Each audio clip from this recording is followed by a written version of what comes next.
Hi, once again, welcome back to another episode of Somewhere in the Middle. And this is Scotty. And this is Pao. And this is Raffy. So ayan, once again, another episode na naman tayo guys. Another Friday, another chikahan with your Bekshies. So ayan. So for tonight or for today, di ba after namin kayong pagkwentahan about love, makiligin ng ilang beses, ngayon, makukuluin natin ang inyong dugo. So, okay, for tonight or for today, ang topic natin. So, after natin kayong pakiligin, after natin pag-usapan ng all about love, ngayon, pakukuluin natin ang inyong dugo for tonight. For tonight, sige, for today. Dahil pag-uusapan natin ay ang how to deal with your haters. May hater ka ba? May hater ako. Pag-uusapan natin yan. Ngayon na. Naka! Akala ko sasabihin mo, hater tayong lahat. Akala ko kasi akala ko doon sa last niya, akala ko, game ka na ba? Gagano na siya. Game na! Okay, sige, let's start the conversation. How do we define a hater? Pao, syempre ikaw ang intellectual, ikaw ang lumalaklak ng Merriam-Webster dyan. Thank you for that wonderful question. I would like to abstain from answering. Charot. Ano ba? Hater. I guess, ito yung mga tao that seems like kahit anong gawin mo, mali ka. Tapos, they express it. Parang pinapaalam nila sa mundo na, hey, mali yung ginagawa niya. At least that's how I see haters, ha? I'm not sure if that's the definition of Urban Dictionary on haters, no? Pero sige, let's... Sorry, sabi mo kasi diba, yung definition mo. So is your definition the same as a basher? Yes. Basically, oo. Parang for me, a basher is the same as a hater. I mean, the way I see it, I mean, pareho lang sila ng ginagawa. So it's one and the same. Okay. Kayo ba? Scotty, okay, ano ba? Scotty, before ka mag-answer. So, Okay. sabi sa Oxford Languages, Wow! Wow. a hater is a person who greatly dislikes a specified person or a thing. Just a negative or critical person. So not necessarily a basher? Or yun na ba yun? Okay, according again to Oxford Languages, A nerd? a basher is a person who physically assaults another, or it's a harsh critic or opponent.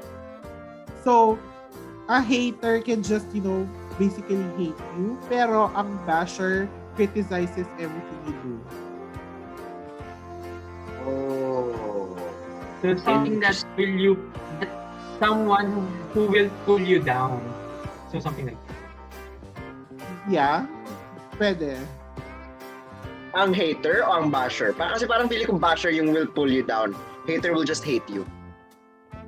Based on definition na binigay ni Raffy. Oo. Parang Tama. hate ka lang niya out of nothing. Or a specific reason or something. Or, di ba, minsan meron yung hate ka lang ng tao na wala ka namang ginagawa sa kanya. You don't even know that person. Or maybe hindi kanya binabash, pero sinisiraan kanya sa ibang tao, so hater siya. Pwede.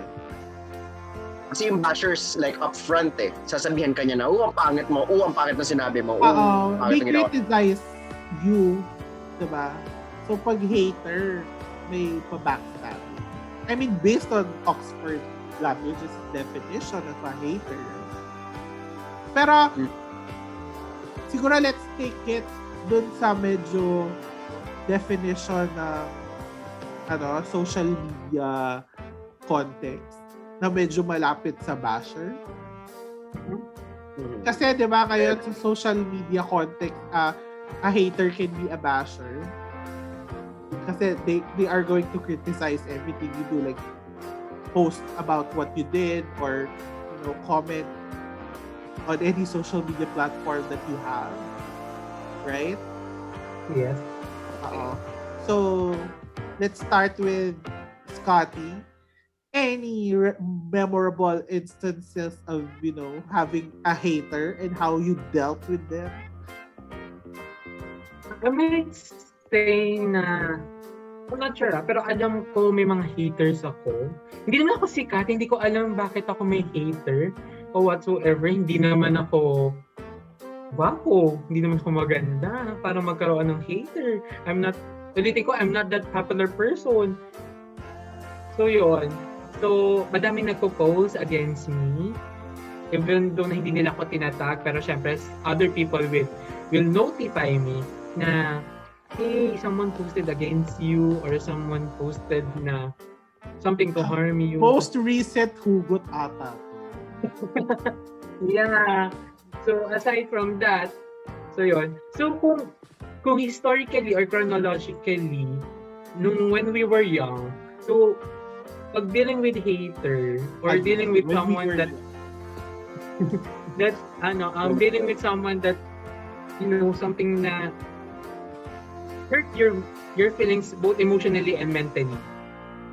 I'm using the different platform like Twitter, Facebook, and all, and even dati Instagram pa nga eh. So lahat ng hugot ko nandoon. So lahat ng hugot ko hanggang sa pati na lang mga memes na about this and that pinopost ko para lang caught up na attention to people who can ask me agaw attention kasi ako, kumukuha ako ng attention sa ibang tao pag ganun yung nangyayari. So humihingi ako syempre ng payo and everything hanggang sa that time na pinagsabihan ako ng mom ko na, hey, hindi ata tama yan. Don't post those things on your social media. So yun. So lalo na makikita pa ng mga kamag-anak mo yung mga gusto mong sabihin and all. So ngayon, like what I'm doing right now, I'm ranting all of those things to you guys. Sorry kayo ang ginagawa kong sponge. Pag ako nag-rant. Shock absorber. Shock absorber. Ganyan ko ngayon kasi I need to control myself. I need to control my emotions. Kasi pag may hater talaga ako or someone posted against me, hindi talaga ako nakakatulog per night. Sabi mo ba 4 a.m. ka nakatulog yesterday? Diba? Dahil True. Tapos nag-stress eating ako. So both physically and all, kasi very down talaga ako. So, even though hindi ako nagka-cry, pero yun nga, makikita mo na lang ako nasa isang sulok, kumakain, ganyan. So yun, tapos lagi akong pala kwento, tatawagan kita most of the time. Ang dami ko ng tao na natawagan dahil I need pero to tayo, hindi pa niya tayo tinawag. At iniyakan. Charot. Oo. Eh kasi naman, nasabihan ko na kayo on the spot. Hindi na kayo kailangan So, hot on the cam na nga tayo nun eh. So yun, kasi masikip sa dibdib pag pinag-ipon-ipon mo. Sorry ha, kasi alam niyo naman na hypertensive ako. So, I need to release all of it immediately para maging at ease ako. Baka makita niyo ako dahil hindi ako naglalabas ito, makita niyo ako nasa hospital na. Pero wag naman, naka-good. Rufa May Quinto, masikip sa dibdib. So how do yun yung way of dealing mo? Sleeping, telling people, ganyan, ranting to people. Yes, ngayon. Pero kasi with the latest na hugot na yan. With the latest, yeah. Pero kasi, if ever na i-align ko to dun sa studies namin before with PR, handling issues and crisis. Sabi nga nila, if ever there's an issue, try mo lang na wag pansinin kasi it will die down. Wag mo nang dagdagan and all kasi mamamatay agad yung usok ng apoy. Once na mamatay yan, wala na. So, diba? Hindi ka na nila titirahin after. So, yun.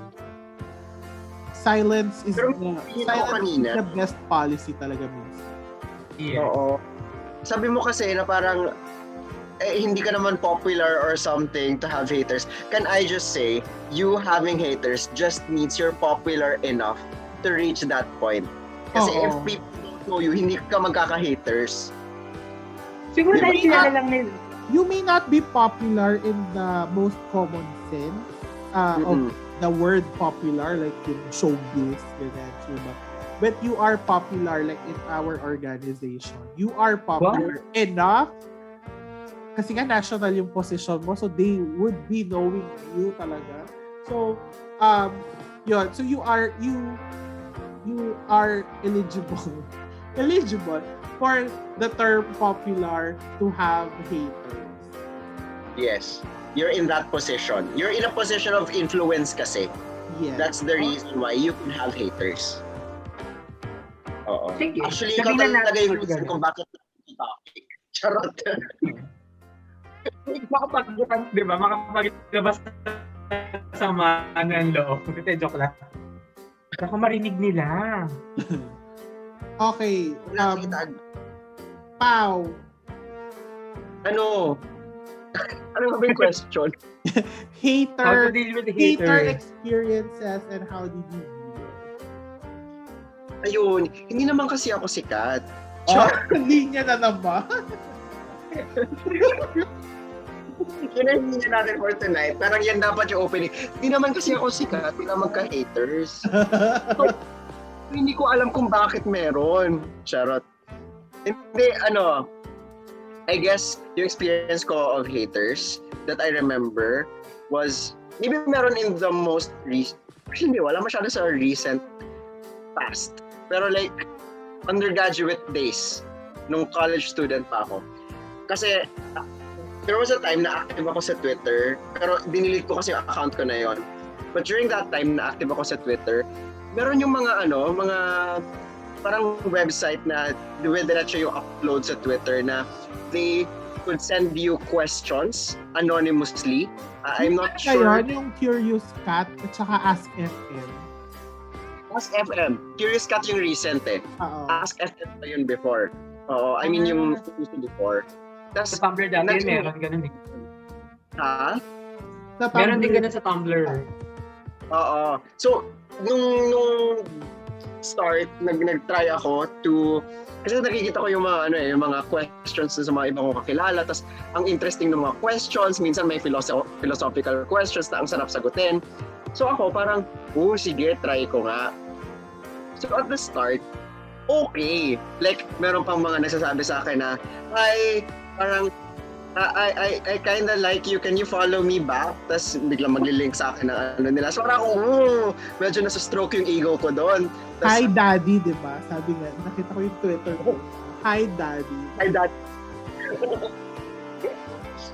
Pero ayun, so parang ako, at the start, so okay, na-enjoy ko siya, ginawa-gawa ko pa siya. And then, parang several days later, puro hate na yung questions. Hindi ko alam kung kanino nang galing yon, but I mean, I don't know exactly from who those questions came from.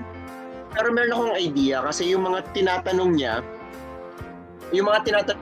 ay mga nakwento ko sa certain people lang. So parang, So isa sa mga napagkwentuhan kong ito, either may kinwentuhan sila or sila mismo yung nagtatanong, nangi-issue sa akin ng gano'n. Na kung may mole sa friendships. Oo, may mo sa friendship. Kaya May parang, espionage. Corporate. Hindi pala corporate. Pero ayun, yun yung, I guess, experience ko. Pero hindi naman kasi ako sikat para magka-haters. So how did you deal with that situation? How did I deal? Okay, one is I deleted yung Ask FM. I stopped looking. I deleted it from my Twitter.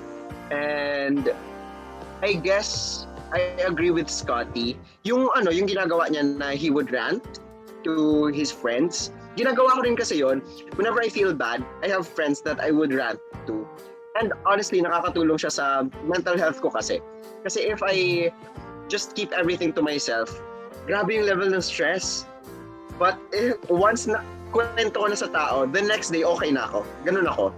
True. Unless of course, umulit pa siya. Like ulit-ulitin niya for several days, then saka lang babalik-balik. Pero once na-rant ko na siya, I'm good. Like, okay. Whatever. You're not part of my life. Oo, you're not important. Ganon. Raffy. Copy. Na-blanko ako dun sa, nag-blank stare ako dun sa last part ng sharing ni Pao. Kasi nag-iisip ako ng share. Kasi naramdaman mo na ikaw na yung mag-share. Oo. Kasi di naman ako sikat.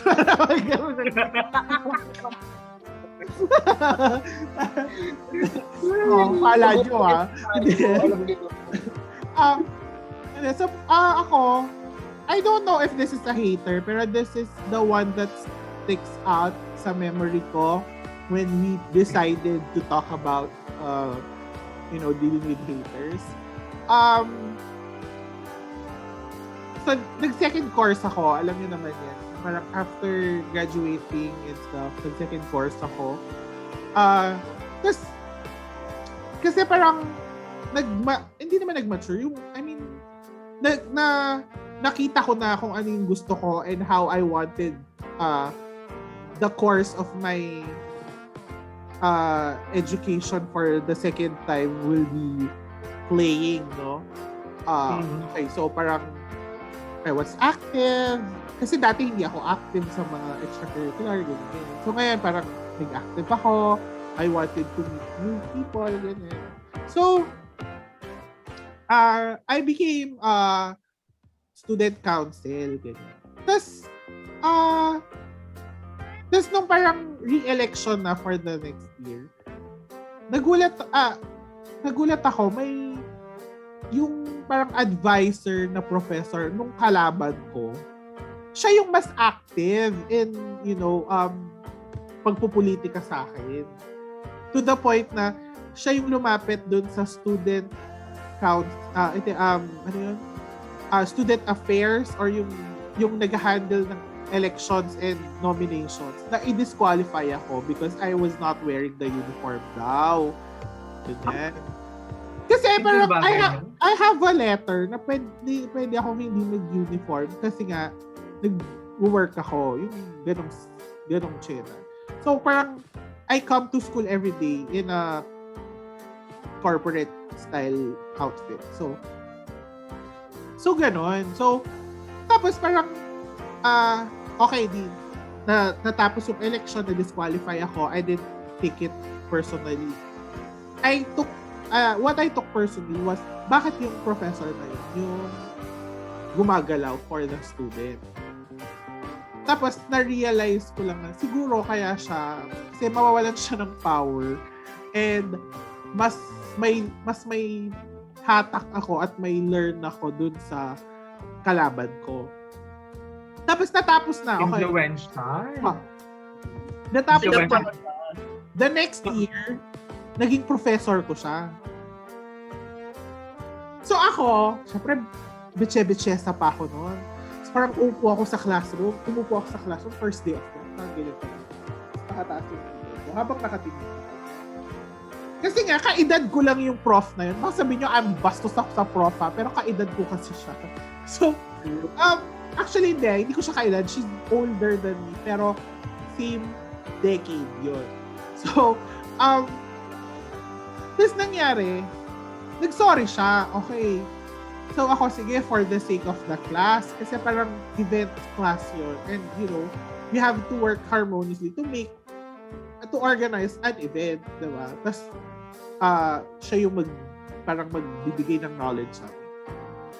Kasi napansin, after niya mag-sorry, like, not even 24 hours after, I was learning stuff na parang salungat dun sa sinasabi niya sa akin. Like what? Like what stuff? Like she was saying na wala daw siyang kinalaman dun sa mga ginawa ng kalaban ko to me nung election last year. Tapos malalaman ko dun sa ibang tao na she was really present every meeting ng partida nila. Na hindi naman siya kailangan present, diba? Dahil advisor siya ng student council. Hindi siya talaga pwede doon, against yun. Conflict of interest na yun. Ayun na nga. So parang nagdadalawang isip na ako. Tapos basta a lot of things surfaced na parang I made kwento to her about stuff. Tapos nakarating dun sa tao pero twisted na. So during that time was one of the lowest point of my time dahil sinira niya yung mga friendships na binuo ko bago ko pa siya makilala. So, she actively made me look like a bad person. Tapos, sabi ko nga, nag-mature na ako siguro or nag-mellow daw. Kasi kung dati talaga, aawain ko talaga siya. Like, full-on sagutan and personalan if ever talaga. Parang ini-imagine ko si Raffy doon na sumusugod siya with his gang sa likod. Ayaw, ganyan. Ganyan talaga ako dati. Pero, siguro, parang, lahat pa ng criticisms ng class namin for every event was the things that I did. So, obviously, like, even my classmates were like, Bex, ikaw lang talaga yung pinapatama ni olive oil, ganyan. So, natatawa ko dun sa connotation. Natatawa ko dun sa code name niya. Olive oil. Ay, alam mo, hindi, ang dami naming code name sa kanya. Tapos napansin ko, parang oo nga. So, the biggest event na kami mag-organize, which was the college days, ang ginawa ko, lahat ng gagawin ko, wala siya. Like, I shot a behind the scenes video, I shot an interview video, wala siya. So, pinakita, sabi sa college days, kami lang organizers, ganyan. Tapos, wala talaga siya. Wala. Natatawa ako na excited kasi ang proud ko sa moment na to. Tapos, opening production, sumayaw kaming class. Siyempre, to the tune of Kylie Minogue pa din. So, nagulat siya kasi hindi siya prepared sa mga nangyayari. Wala siyang moment. Pero, ang dami naming moment. Tapos, yung kinuha kong host, hindi ko siya sinabihan, pero he was like, si Raffy ang head organizer, Chuba, ganyan ng event na to. So, let's give him a round of applause, Chuba. So, lalong nainis siya. Lalo siyang nainis. Tapos, talagang, dahil nga gusto niya mag-moment awarding, inagaw niya sa host yung mic. Oh my God. Yes. Siya yung nag-announce. So, syempre, sabi ko, sige, bigyan niyo na sa kanya yun. Gusto niya talaga mag-moment siya. Tapos, alam mo yun, parang, lahat ng ginagawa ko after, inaano niya, talagang nilalabanan niya. Minsan not directly, minsan directly, discreetly, ganyan. So, until I had to give up kasi nung una, walang nakakagets. Like, I would rant to my friends. Like, I would rant to my friends, pero hindi nila gets kasi hindi pa nila nakikita. Kumbaga parang, for other people, she was still okay. So parang ako lang yung may problema sa kanya. Na it made me think talaga na parang, baka nga ako nga yung may problema talaga. Kasi walang nangyayari sa iba, sa akin lang. So for 1 year, ganon. So parang I had this teacher na pinag-initan din niya, na magkasangga kami, na parang during another year of the college days, kami yung magka-team. So yung teacher na yun yung headmaster, tapos ako yung student na headmaster. Parang Harry Potter, kasi sinuggest ko yun nung council ako na to spice the college days out. Lagyan natin ng houses, parang Harry Potter yun. So housemaster ako, professor na housemaster yung kasangga ko.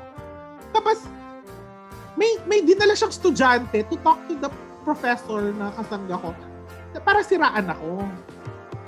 So, nung kinuwento sa akin ng professor na kasangga ko, umiyak ako. Sabi ko parang, like, she would really stoop this low na professor ka niyan, tapos ganyan kababa, bababa ka sa ganyan level.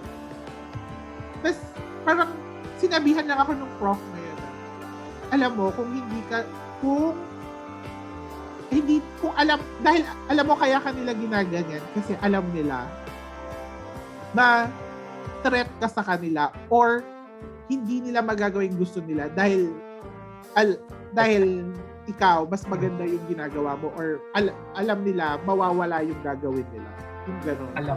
Alam nila kasi na mas maganda ka kaysa sa kanila. So, ang haba ng kwento ko, no? Pero kasi for 2 years, 3 years ko to tiniis eh. So, yun. Guys, So, ito na po ang outlet ni Raffy for Oo. that scenario. Ngayon So- niya lang po nilabas ito. so yun. So, parang naisip ko na, siguro nga, no, na kaya nga siguro may haters yung iba kasi parang una, they are insecure, air quotes, insecure, or air quotes ulit, envious of you. That's why they hate you, or they bash you, or they pull you down para they feel good about themselves. And number two, they're just bad people, kulang sa aruga, gano'n. Yung parang hindi binigyan ng tamang pagmamahal ng nanay nila, kaya ganyan. Oh, pero you said kanina na parang hindi ka sure if it's a hater. But based on your story, I think that's a hater. Like, intense level of a hater. Well, kasi kwentong- nung una, ako lang, diba? So, for 1 year, my friends couldn't relate to my frustrations. Na parang, kinikwento ko, oh, si Kyope, ganyan. Parang ano na naman. May bago naman siyang code name. Oo. Hindi kasi ganito yan. Oil. Nag-start yan olive oil. Kasi nga, she looks like olive oil. Tapos, sabi ko, ay masyadong obvious. So, pinalitan ng isang kasama ko, Papay. Tapos yung isang kaibigan ko na gay din, binakla niya. Sabi niya, na-sightings mo na si Kyope the Sailor Man. Sabi niya gano'n. Kaya naging Kyope. Para at least hindi obvious na siya. So, pero ngayon, kahit marinig niya to, okay lang. Kasi I know I'm in a better place than she. Wow. Oh my God. So, yun. So, for a year, people couldn't get what I felt for Kyope. Dahil, ang tagal, ganyan, na walang nakakakita. Tapos, nung mag-graduate na ako, actually, even after graduating, a lot of people were messaging me na parang, dito pala si Kyope, no? Ganyan. So, parang, 1 year ahead mo nang nakita to, ganyan. Kami ngayon lang namin nakikita. Tapos, parang, members of her student council na ina-advise niya, asked for advice sa akin. Gusto nila siyang ipatanggal as advisor. Tapos parang, I'm sorry, I cannot do anything because I already graduated. Hindi na ako pwedeng makisawsaw sa issue ng undergrad. Kasi wala na ako. Diba? Tapos kay Kyope. Oo. So, yun, siguro the way I dealt with it, it gave me satisfaction to basically give her gave her a taste of her own medicine na hindi ko siya binigyan ng moment to shine dahil pinipigilan niya yung moment to shine namin. Tapos, yun, nag-rant ako sa mga tao pero nakadagdag lang sa frustrations ko kasi for 1 year, they could not see what I saw in her.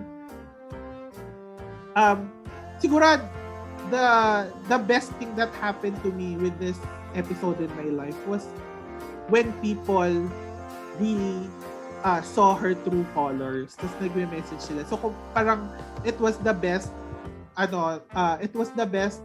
FU moment to her kasi parang it basically says na okay, kung lahat ng estudyante mo nagkaka-problema sa'yo to the point na pinapatanggal ka sa mga posisyon na meron ka na dinadala sa kumbaga, di ba, college department, dinadala sa pang-whole university yung issue mo. Basically, it's not me who has the problem. It's you. Diba? Ganun nangyari yung hater moment ko. So, kaya din hindi ko alam kung hater ko lang talaga siya kasi umabot na sa buong department. Hated her. Baka hater siya ng maraming tao. Baka yun talaga yung ugali niya, to hate on people. Kasi may mga gano'n namang people na hindi kasi interesting, sorry but the way I see haters, usually hindi ganun ka-interesting yung life nila, so they have to feed off other people's lives to Yun hate nga, on. diba? Sabi nga, wait, hindi lang ako sure, pero kasi diba parang envy is wanting what they have. Tas jealousy is another thing.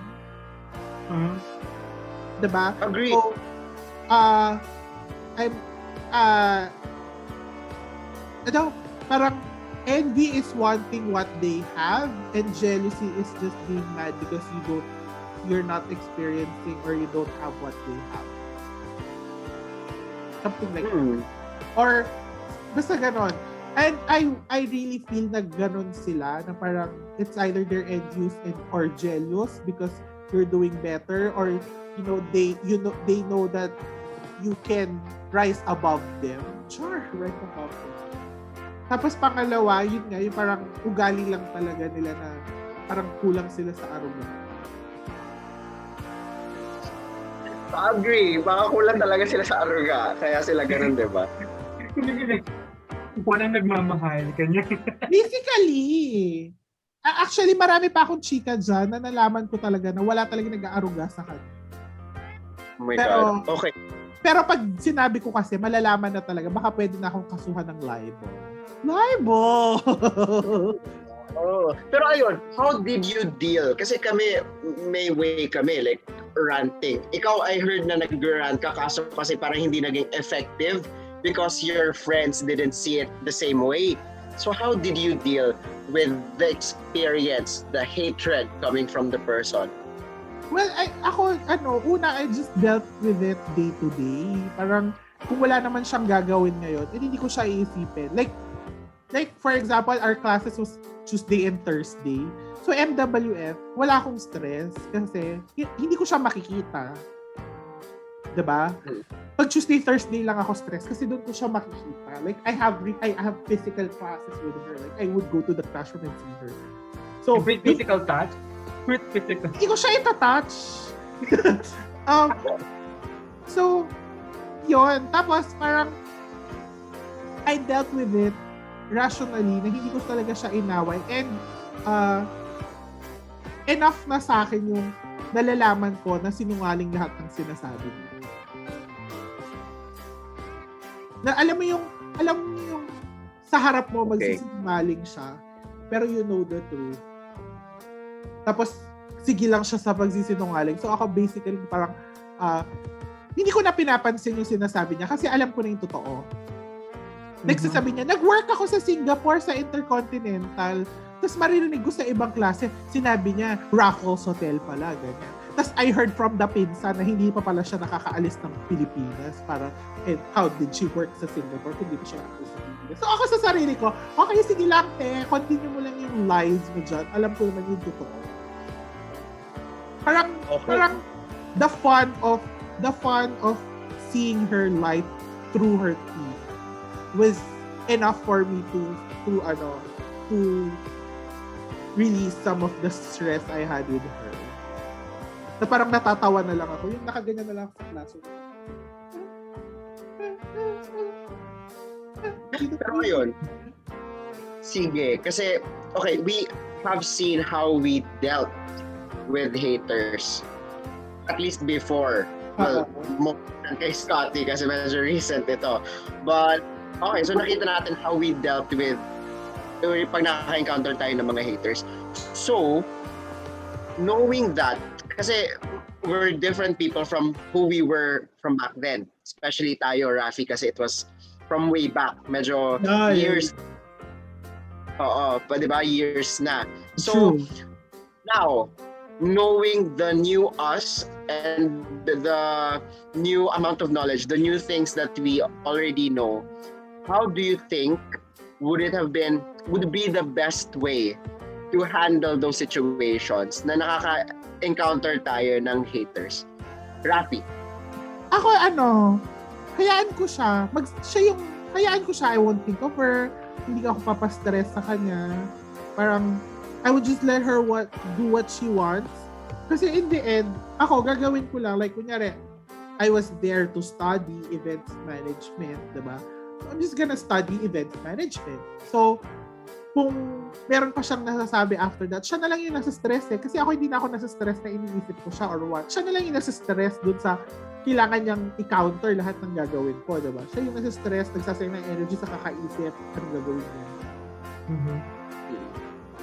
So, Scotty, meron kang Scott, medyo recent to sa'yo eh. So baka meron kang ibang thoughts kung paano mo dapat oo, i-handle. ngayong nakakain ka na ng burger Hindi, to actually relieve kasi, funny thing, kasi siya, kay Rafi kasi parang hahayaan mo siya. Pero kasi some point in life or some point of what would happen, makukonsume mo siya and it will create a stress to you, di ba? I'm not sure. Ako talaga, lagi ko siyang kinukonsume. So, talaga nasi-stress talaga ako most of the time. Hindi ko naman kinakain. Kinukonsume ko yung stress, yung emotion and all. So, hanggang mag-build up na siya. So, ulitin ko lang din, ang ginagawa ko lang naman dyan is just to run. Run. And if ever nga I can run creatively, so dati gumagawa pa ako ng tula. So hoping di magawa ko ulit yun. Dahil ganito kasi gagawa ko ng tula sa cellphone ko. Ganyan. So, I'm publishing it online. Creative way. So, yun lang. Ang akin lang, just release it and it will pop away. So yun. Ow. Actually, I like what Scotty said. Kasi I agree with that. Kasi knowing myself, okay talaga if you're able to release yung feelings. So, that could be in different ways. Like, pwedeng through ranting through your close friends. That's one. If it works for you, I think that's a good way. As long as, you rant to people that you know, safe na mag-share. Yung hindi magiging espiya mo. Oo, exactly. Hindi magiging espiya. Another thing is, gusto ko yung merong creative outlets si Scotty. I think napaka-ideal nun. And maybe not just creative outlets. Like, for example, ako before, I used to play capoeira. So, baka maganda siya. Ay, mo alam yun? Hindi ko alam. Now you know. Hanapin mo na lang sa IG niya. Nasa doon. Oo. Ayan, so, I used to do capoeira. Yun, Eddie Gordo. So, maganda rin siya. And I guess exercise, nakaka-release ng stress. There's a but, okay? There are times that these people would cross boundaries na talaga. They would cross your limits. Okay, malalampasan nila yung kaya mo lang i-tolerate. And in those instances, like maybe they would leave hurtful comments on your posts or whatever. If those instances happen, then you are entitled to defend yourself and to fight back. Most likely, they would do that just to get your attention. But it's okay to also defend yourself. But at the same time, remembering that we still must be the bigger man. Hindi dapat tayo mag-stoop down to their levels of being haters. Oo. We can defend ourselves without being haters towards them as well. Gets ba?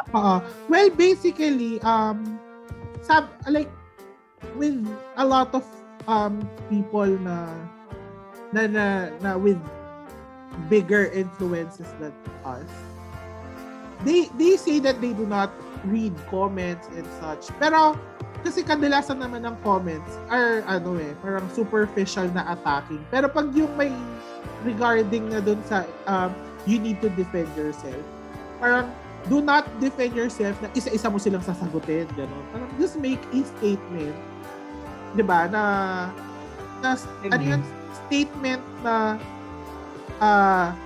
you're still good, 'di ba? Yung magandang pagkakasabi, magandang pagkaka-construct, na wala kang pinapatamaan. Pero basically may pinapatamaan ka. So, diplomatic way yun. Yung point. Parang answer them in a diplomatic way. And I think yun nga, being the better person. Tsaka yun nga, creative. Ako, sumasayaw ako. Kaya anong minsan sinabi ko kay Scotty, napasobra ata ako sa sayaw kasi parang binigay ko yung best ko. First araw lang yun, tapos sabi mo sa akin, sakit ng balakang mo. Oo, sumobra ata ako sa kaka-after school diva, ganyan, chuba. So, yun. So, parang, you find a way to to vent your frustrations in a productive way. Hindi yung derogatory, di ba? Lalalim ng derogatory. Sabi na papasa ka na sa sa university ni Pau. Oo. Hindi yung you use it in a toxic way na parang it's an excuse for you to do things like do smoking, drugs, whatever. I mean, I'm not saying smoking is, I'm not condemning smokers ha. It's your thing. I mean, yung sabay-sabay, smoking, drugs, alcohol, diba? Minsan ganon, diba? Dahil hindi na nila nakuha yung satisfaction sa isa, they still feel the stress or the hurt, mag-alcohol sila. Hindi pa din, mag-drugs sila. Ganyan. So, put it in a productive way.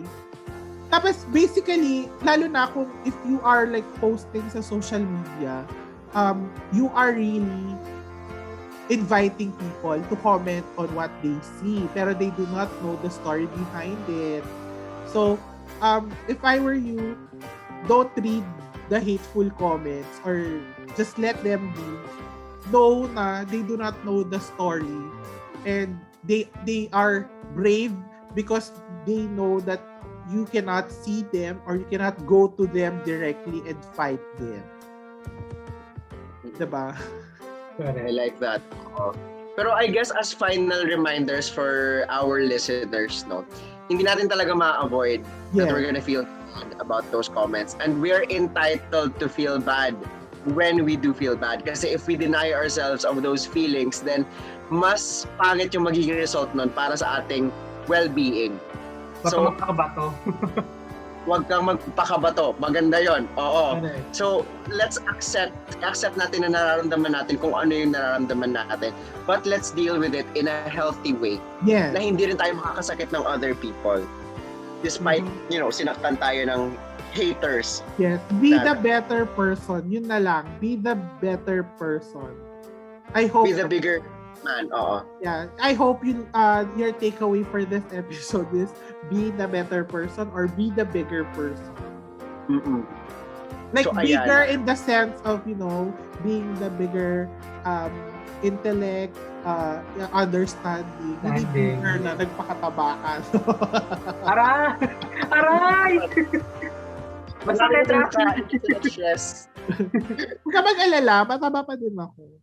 Hindi. Kasi ako talaga, kasi kinakain ko din minsan yung emotion. So, Di ba, bago ako nagpapayat, nung kakakilala ko sa inyo, nagsistress eating din ako, di ba?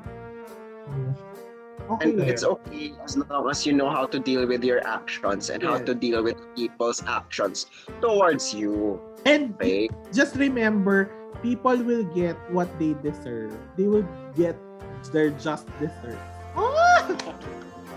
Just we can get the justice. Ganun yung justice. Oo. Parang hindi nga lang ganon ka-instant with what they did to you. Pero in the future, makukuha din nila yung deserve nila. Ayan. So I hope our listeners got some insights from us during this episode. And as usual, we thank you for joining us in this episode of another learning session. Kasi I'm sure marami tayong natututunan every session that we have here. Sana hindi And sila as na-bored dun sa ang haba ng kwento ko about Kyopi.